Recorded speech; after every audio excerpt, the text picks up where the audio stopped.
So sis, what's your name? Lafayette. Lafayette. So what are you supposed to wear? I don't know. You don't know? I know it's just clothes and not to be showing folks my body. That's what I think. So what you got on right now? Are you showing people your body? In so many ways, yes. Yeah. It's just so hot. So I understand. It's hot, but Right. the dress code that God set up for the Israelite woman is, you can still be cool and not be revealing, because your body is only, this your husband right here, y'all married, all praises. God said marriage is honorable. So your body is only supposed to be seen for your husband. Because when the officer was asking about sins, one of the first things that came out your mouth was adultery. So in the black community, in the Hispanic community, adultery runs rampant, right? Right. One of the reasoning behind that is because the woman dresses inappropriate, and men we visual. So when we see something and we like it, it entices us. That's in the Bible. I can show it to y'all. No, So I believe that. so we gonna get the dress code for the Israelites, because we got a dress code. The officer just brought out the fringes. We're supposed to have fringes on all our garments to help us, to remind us to keep the commandments. But it's an article of clothing specifically for the women that she's supposed to be wearing to put the fringes on. Read that. This is the book of Deuteronomy, chapter 22 and verse 5. Read it out. The woman shall not wear that which pertaineth unto a man, neither shall a man put on a woman's garment. For all that do so are abomination unto the Lord thy God. Read it again. The woman. So the Israelite woman, Lafayette, that's who God talking about. All Israelite women on the earth. So-called blacks, Hispanics, Native Americans. Read. Shall not wear that which pertaineth unto a man. What article of clothing do women wear that belong to men? Boxers. What else? Hey, look out, bro. Most of shirts. What else? So, like, okay, so say you go into a restaurant and you go to the bathroom. Exactly. Okay. Pants. I understand. Pants belong to men. Right. Get that in Exodus 28. Pants belong to men. Because look at these depictions we got of. You see the women at the bottom in the cotton field. Wrapped up in sheet. What they got? They got dresses on. They got dresses. Them dresses. They got dresses on. Why did the man have dresses on? The men that had dresses on. They had a garment like that, brother, or like this. I'm about to read it out the Bible. So this was our original attire, a garment like this. But under the garment we wore pants. Right. So instead of not wearing anything under it, then somebody could look up under it and see everything. So that's why God created pants. We finna read that in the Bible. Listen to this, y'all. So book of Exodus, chapter 28 and verse 41. And thou shalt put them upon Aaron thy brother and his sons with him, and shalt anoint them and consecrate them and sanctify them, that they may minister unto me in the priest's office. And thou shalt make them linen breeches. So y'all heard that term before, breeches? Breeches or breeches? Riches. Hey, bro, you hear what we bringing out? We going over the dress code for the Israelite woman. What are our wives, our daughters, our sisters, our aunties, what are they supposed to be wearing today, according to God? Dresses and skirts. Because when they dress in pants or boy shorts, stuff like that, it's revealing. Because our brother mentioned adultery is one of the sins our people commit. And that's why it happened, because men are visual creatures. So when women come outside dressed inappropriate, that provokes a man that's not their husband to speak to him. And that's how adultery and fornication runs rampant in our community. But God gave us a dress code. Hey, if you got 5 minutes, come over here and learn your heritage. I want to ask y'all another question. Hold on, sis, let me finish this, and I got you. Don't forget the thought. Because we going over when God created pants. And pants was created for men. So when women wearing pants, that's out of order. Because it put a manly spirit on the women. Because don't black women, Hispanic women, be bucking up to the black man, disrespectful to the black man, finger in his face, rolling their neck, disrespectful, calling them all type of names. Right. That happens because they wearing pants. Pants are for men. When women wear pants, it put a spirit of a man on them. Did you know that? Watch this. I'm going to read it in the Bible. Whole Exodus, get Romans 7. I'm going to read it in the Bible. Teach. Romans 7, the law is spiritual. This is the book of Romans, chapter 7 and verse 14. Read. Bring it out. For we know that the law is spiritual. So God said his laws are spiritual. We just read in Deuteronomy 20:25, the woman shall not. When you read in the Bible, shall not, that means it's a law. He said the woman shouldn't wear what pertains to a man. Then in Romans, Paul said the law is what? For we know that the law is spiritual. The law is spiritual. What? The law is spiritual, meaning what? When you break the law, if you in sin, spirits come on you, wicked spirits, sinful spirits come on you and make you reprobate to the laws of God. Right. So we just read in the Bible, God created breeches or pants for men. This is the definition of breeches. Breeches, it says a garment worn by men, covering the hips and thighs. It is now a close garment, but the word formerly was used for a loose garment, now called trousers. To wear breeches is in the wife to usurp authority over the husband. So it said when a woman wears pants, she usurping authority over the man. Because when somebody is in power or control over the relationship, what's the term they use in the world? Yeah, they say, I see who wear the pants in that relationship. That's why the black woman is out of order today. She trying to usurp authority over the man because she got on man clothes. But when they wear dresses or skirts, it make them feel delicate. It put them in a place that they subject to the man. Like this sister got on. That's modest apparel. Okay. That's something. It's showing something though. It's still showing. What is it showing? It's showing her shape, no matter what. Nah, I mean, it could be a little more looser, but that's revealing everything. That's revealing everything. It could be a little looser, but that's modest. That's modest. No, he's saying that we should only wear dresses. Yes. But I'm saying dresses or we skirts. shouldn't wear little bitty dresses or skirts because they show our body. No, yeah, it's not. But that's not too close fitting. It could be a little looser. If I put it on, it'll be the because that's not your size. Okay, that's what I'm saying then. That's not your size. Yeah, you gotta find something that fits you, because you might be a little bigger than her. But you gotta because the God made the Israelite woman shapely, and your shape is only supposed to be seen for your husband. Read Romans 7 again, and then we gonna get your question. It's the book of Romans, chapter 7 and verse 14. Read. For we know that the law is spiritual, but I am carnal, sold under sin. So God said we are carnal people. We sold under sin. It's set forth in our spirits to sin. Hey, Lafayette, what was your question? Now you already answered What was it? about when a woman wear dresses. You know, are we supposed to wear dresses? 1 Timothy. It still depends on the dress. Yeah. It's got to be a certain. Yeah, I ain't saying the Beyonce Freakum dress. Okay. I'm saying something modest. Yeah. Right. Okay. I'm saying something But we modest. got to hide our arms and our head and our face and our necks. That's what I'm really. No. That's what the Arabs do. That's what the Muslims do. That's what I thought. This what God said. Read that. This is the book of 1 Timothy, chapter 2 and verse 9. Read. In like manner also that women adorn themselves in modest apparel. So when you adore yourself, you make yourself more beautiful. God said modest. What does it mean to be modest? To be honest, to be good with yourself, to dress appropriate, you know, to. What you say, sis? You right. Dress appropriate.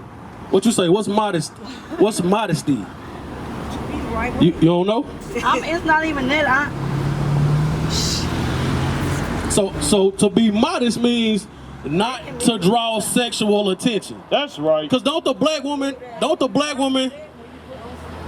can you not do that? You wear fitted clothes. Cause you're not supposed to wear fitted clothes. Read that again. That's what we do.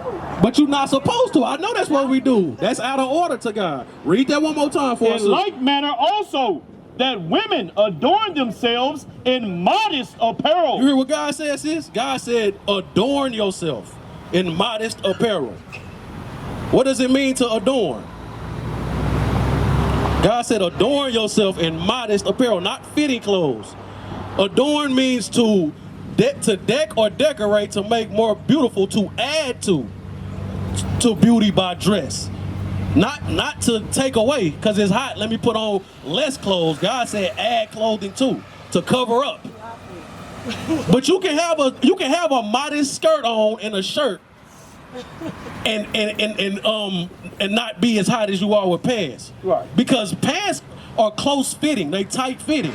That's why our sisters get yeast infections. Right. Because it's too moist down there. It's too hot. It's too humid. That's supposed to be an airway. You're supposed to be able to breathe. It's supposed to be able to breathe. You're supposed to be able to get aired out down there. But with a dress, that can happen.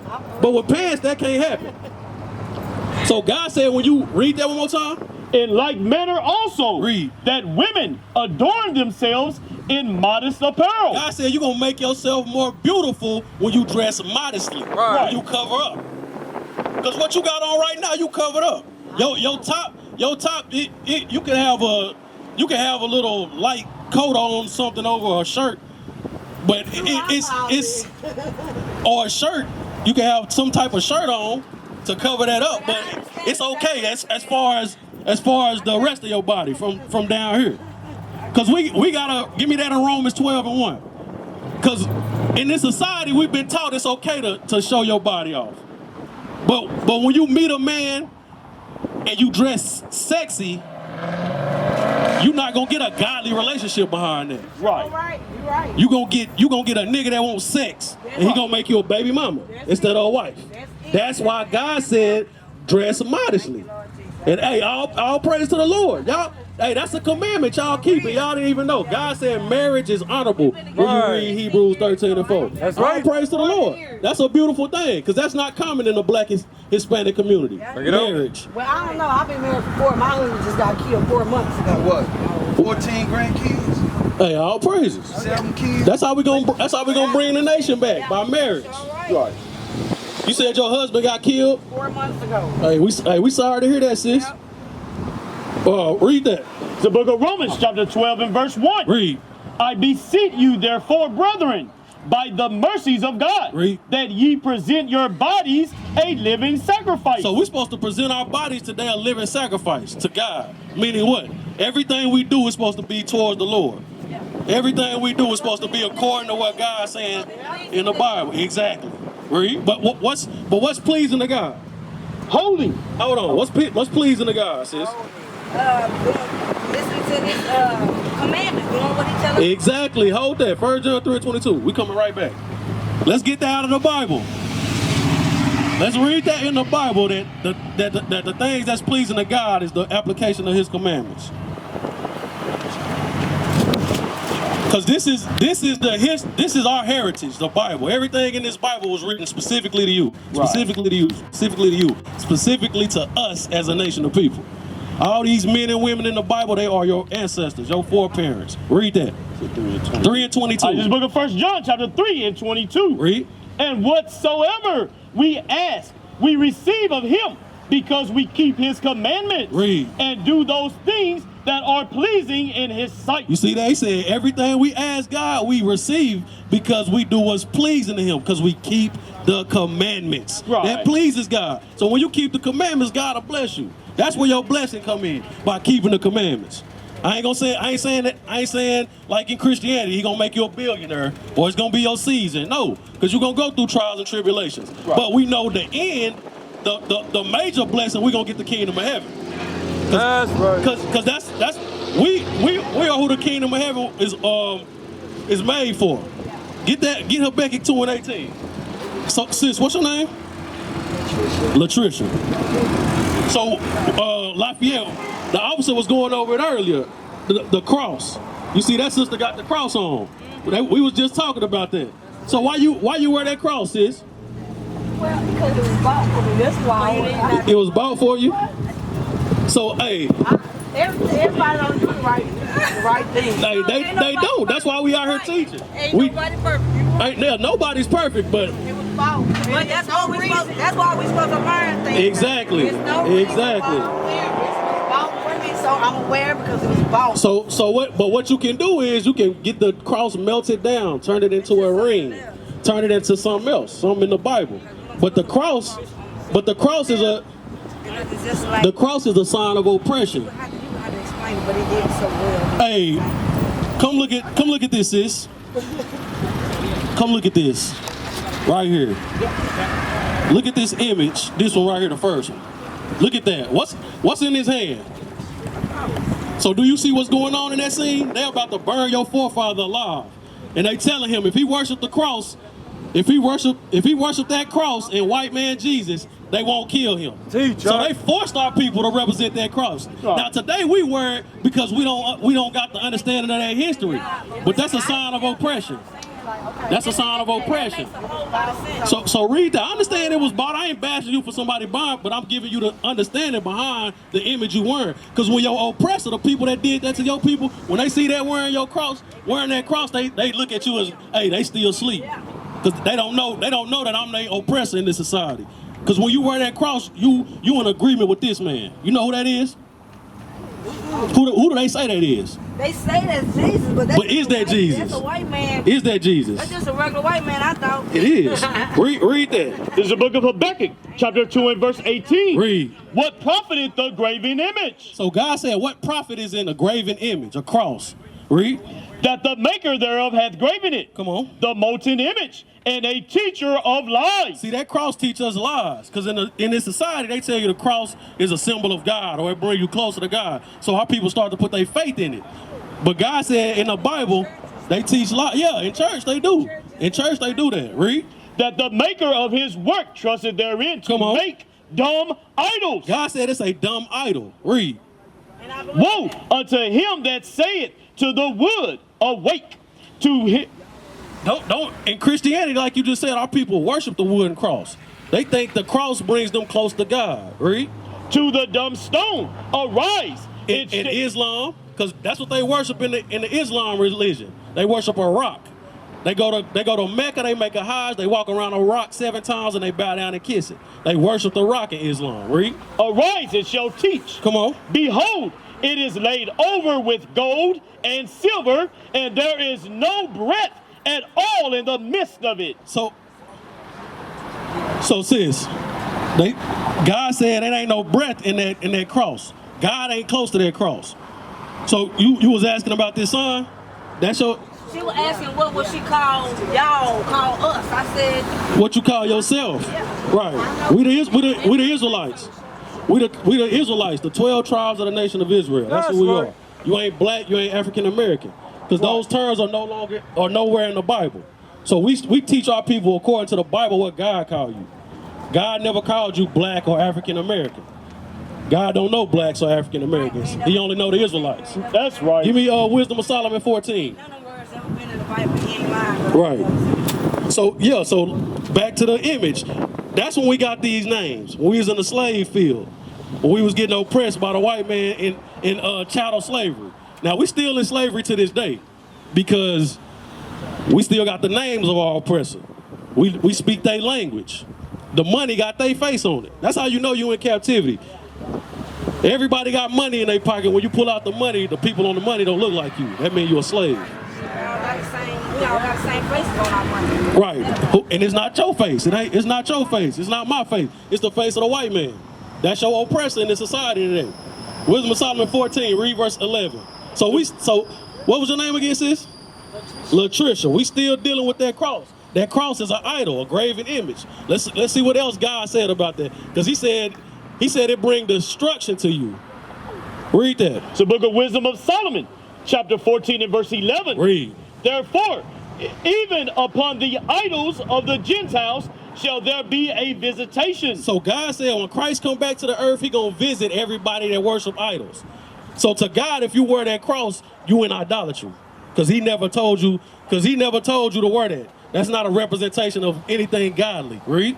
Because in the creature of God, they are become an abomination and stumbling blocks to the souls of men. See, God said those are stumbling blocks. Because we associate those things with God, but they not godly. We think God is near to signs like that, but that's not of God. Because that's how they killed our Lord and Savior. They killed our Messiah with their cross. Right. They made him carry it on his back all the way to a certain point of the city. Then they made it stand up and they hammered spikes through his hands and poked him in the side with a spear. They killed our Messiah on their cross. So if something happened to one of your family members, they was killed by an AK-47, would you get a gold AK-47 and wear it as a representation of their family member? Of course not. Exactly. That's the same with Christ. That's how Christ look at our people when they wear that cross. I understand. Yeah, because you didn't buy it. You didn't have nothing to do with it. But see, hey, you can get it melted down and turn into something else. Right. Because that cross offends God. We used to scream black power while Heron was pushed. But at the end of the day, nothing's in vain. IUIC has been given a vision. The tents of Judah has risen. Many has attempted the mission, minor murmuring, omitting, and missing the mark. Just reading that he had the flame of fire in his eyes gave us the spark. We on Paul's mission. We out on the road, purple and gold, from Mexico, Cuba, Haiti, Ghana, Sierra Leone. 144,000 boots banging, concrete crackling. These are our men repented at heart. The scriptures is proof. IUIC, we deliver the truth.